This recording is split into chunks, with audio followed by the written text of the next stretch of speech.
ਖਾਲਸਾ ਸਾਜਨਾ ਦਿਵਸ ਵਿਸਾਖੀ ਦੇ ਪਵਿੱਤਰ ਮੌਕੇ ਤੇ ਮਹਾਰਾਸ਼ਟਰ ਦੇ ਮੁੱਖ ਮੰਤਰੀ ਦੇਵੇਂਦਰ ਫਡਨਵੀਸ ਵੱਲੋਂ ਸਿੱਖ ਭਾਈਚਾਰੇ ਲਈ ਇਤਿਹਾਸਕ ਐਲਾਨ ਕੀਤੇ ਗਏ ਜੋ ਮਹਾਰਾਸ਼ਟਰ ਦੇ ਗੁਰੂ ਨਾਨਕ ਨਾਮਲੇਵਾ ਸੰਗਤ ਲਈ ਉਮੀਦਾਂ ਭਰਪੂਰ ਨੇ। ਇਹ ਐਲਾਨ ਸੰਤ ਸਮਾਜ ਦੇ ਪ੍ਰਧਾਨ ਅਤੇ ਦਮਦਮੀ ਟਕਸਾਲ ਦੇ ਮੁਖੀ ਗਿਆਨੀ ਹਰਨਾਮ ਸਿੰਘ ਖਾਲਸਾ ਦੀ ਅਗਵਾਈ ਹੇਠ ਪੇਸ਼ ਕੀਤੇ ਗਏ ਮੰਗ ਪੱਤਰ ਦੇ ਆਧਾਰ ਤੇ ਹੋਏ। ਮੁੱਖ ਮੰਤਰੀ ਨੇ ਕਿਹਾ ਕਿ ਸ੍ਰੀ ਗੁਰੂ ਤੇਗ ਬਹਾਦਰ ਸਾਹਿਬ ਜੀ ਦੀ 350ਵੀਂ ਸ਼ਹੀਦੀ ਸ਼ਤਾਬਦੀ ਅਤੇ ਸ੍ਰੀ ਗੁਰੂ ਗੋਬਿੰਦ ਸਿੰਘ ਜੀ ਨੂੰ ਸਮਰਪਿਤ ਸਮਾਗਮ ਰਾਜ ਪੱਧਰ ਤੇ ਕਰਵਾਏ ਜਾਣਗੇ। उन्हें कहा कि राज पद्धरी समागमां लई सरकार कमेटी बनाएगी ते समागमां दा आयोजन करेगी। उन्हें यह भी कहा कि सिंधी समाज लई ऐलान की गई एमनेस्टी स्कीम हुण सिख हिंदू पंजाबी सिख लीगर अते गुरु नानक नामलेवा संगत उत्ते लागू होवेगी। उन्हें कहा कि मदरसिਆਂ ਨੂੰ ਦਿੱਤੀ ਜਾਂਦੀ 10 ਲੱਖ रुपए की सालाना मदद की तरज उत्ते गुरु नानक धर्मशालावां लई भी आर्थिक मदद देण ते सरकार विचार करेगी। इस मौके संत ਗਿਆਨੀ हरनाम सिंह खालसा ने कहा कि मुख मंत्री देवेंद्र फडनवीस वालों कीते ऐलान सिख भाईचारे लई इतिहासक ने। उन्हें कहा कि उपराले गुरु नानक नामलेवा संगत की पहचान अस्मिता और भविख नूं मजबूत करनगे।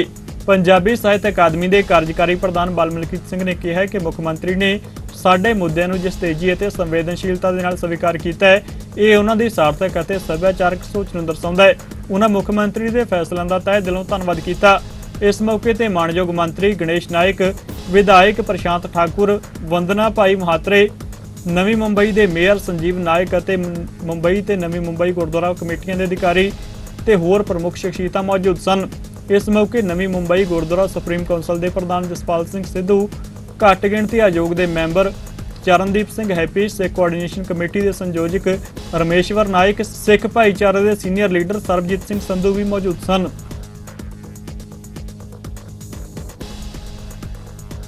मैं अपने आप को बहुत सौभाग्यशाली समझता हूँ कि आज गुरुजी का आशीर्वाद लेने के लिए इस गुरमत समागम में मैं उपस्थित रह पाया और मैं ऐसा मानता हूँ कि उनके इस बलिदान के बाद जिस प्रकार से एक तेज पुंज इस प्रकार का समाज तैयार हुआ, निश्चित रूप से मैं ऐसा मानता हूँ कि उसके बाद हमारे गुरु गोविंद सिंह जी ने भी उसी चीज को आगे बढ़ाया और विशेष रूप से जो बलिदान गुरु गोविंद सिंह जी के परिवार ने, उनके बेटों ने, साहबजादों ने दीवारों में चुनवा दिया गया लेकिन नहीं माने और अपने विचारों को नहीं छोड़ा।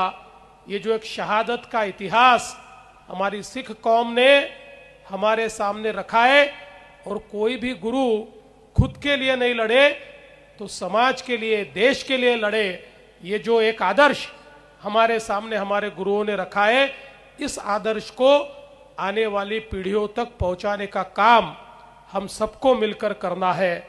इसीलिए गुरु तेग बहादुर जी की ये जो 350वीं शहादत की ये जो पर्व है और उसके बाद हमारे गुरु गोविंद सिंह जी का भी वो गद्दी पर बैठे, वो गुरुपूरब का जो सारा पर्व है, इसको हमने तय किया है कि महाराष्ट्र की सरकार भी इसमें आपके साथ शामिल होंगी और सरकार की ओर से हम कार्यक्रम आयोजित करेंगे और हमारे गुरुओं की ये जो गाथा है, ये जो उनका शौर्य है, ये जो उनका समर्पण है, ये जो उनका त्याग है और ये जो उनका बलिदान है, वो जन जन तक पहुंचाने का काम महाराष्ट्र की सरकार भी करेगी।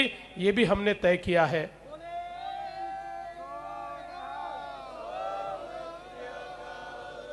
हम जानते हैं कि हमारे गुरुजी गुरु तेग बहादुर जी ये या उसके बाद गुरु गोविंद सिंह जी भी ये केवल लड़ने वाले सेनानी नहीं थे, बहुत बड़े मनीषी थे।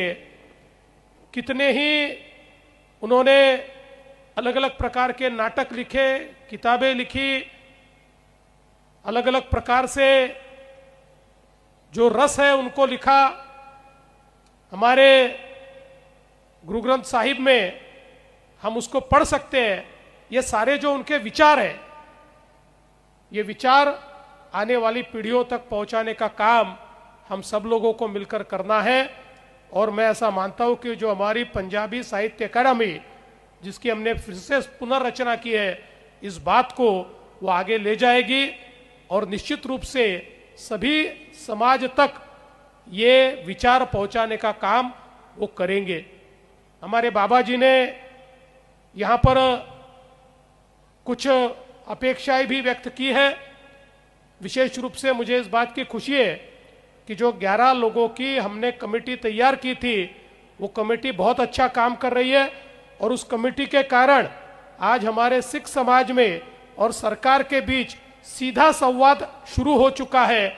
हम सीधा डायलॉग करते हैं, अब बीच में किसी की आवश्यकता भी नहीं है और जो समाज को आवश्यक है वो इस कमेटी के माध्यम से हम तक पहुंचता है और उस पर काम करने का प्रयास हम लगातार करते हैं।